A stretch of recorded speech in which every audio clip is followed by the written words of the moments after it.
Hello guys, welcome back to my channel Shilpa রান্নাঘর। আজ আমি বানাবো ডিম ছাড়া সুজি দিয়ে স্পঞ্জি কেক। যে কেকটা আপনারা ঘরে থাকা উপকরণ দিয়ে খুব সহজেই বানিয়ে নিতে পারবেন। ভিডিওটি ভালো লাগলে অবশ্যই একটি লাইক করে দিবেন।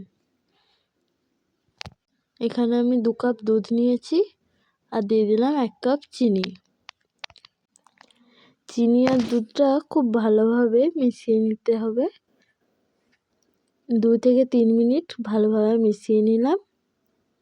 এরপর এর মধ্যে আমি 2.5 কাপ সুজি দিয়ে দিলাম। দুধ ও সুজিটা আমি এখানে ভালোভাবে মিশিয়ে নিচ্ছি। এবার এই মিশ্রণটা আমি 15 থেকে 20 মিনিটের জন্য রেস্টে রাখবো। ফিরে এলাম 15 মিনিট পরে। দেখো এখানে সুজিগুলো কত ফেপে গেছে। এবারে এর মধ্যে আমি 1 কাপ ময়দা দিয়ে দিচ্ছি।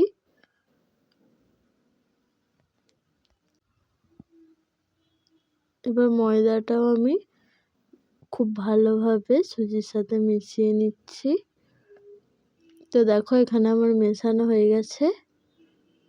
এবার এর মধ্যে আমি দিয়ে দিলাম অল্প পরিমাণ নুন, দিয়ে দিলাম বেকিং সোডা আর দিলাম 1 চামচ বেকিং পাউডার। আবারও সব উপকরণ আমি খুব ভালোভাবে মিশিয়ে নিচ্ছি।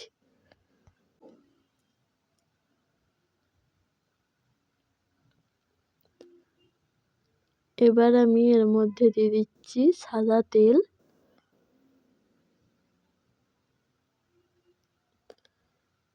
তেলটা ভালোভাবে মিশিয়ে নিতে হবে। এবার এর মধ্যে আমি দিচ্ছি 1 চামচ ভ্যানিলা এসেন্স। ভ্যানিলা এসেন্স দেওয়ার জন্য ফ্লেভারটা খুব সুন্দর আসে। এর মধ্যে আমি দিলাম কিছু ড্রাই ফ্রুটস। সব উপকরণ ভালোভাবে মিশিয়ে নিয়েছি। আমি কেক করার জন্য এরকম একটা অ্যালুমিনিয়ামের মোল্ড নিয়েছি। তাতে সাদা তেল ভালোভাবে মাখিয়ে দেবো চারিদিকটায়। এখানে আমার তেল মাখানো হয়ে গেছে। এবার এর মধ্যে আমি একটা পেপার দিয়ে দিচ্ছি। তোমরা চাইলে বাটার পেপারও ইউজ করতে পারো। আমি এমনি পেপারই দিলাম।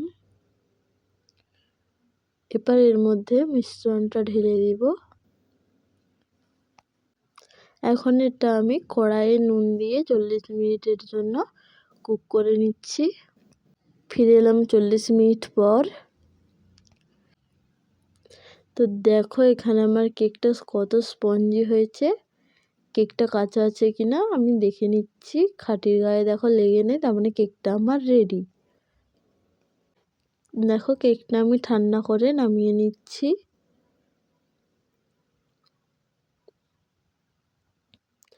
তো দেখো বন্ধুরা কেকটা কত সুন্দর স্পঞ্জি হয়েছে।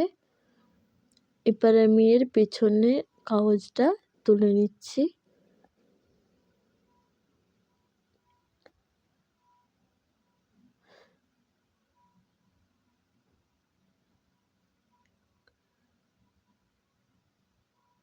তো দেখো বন্ধুরা কেকটা কত সুন্দর হয়েছে। এবার আমি কেকটা তোমাদের কেটে দেখাচ্ছি।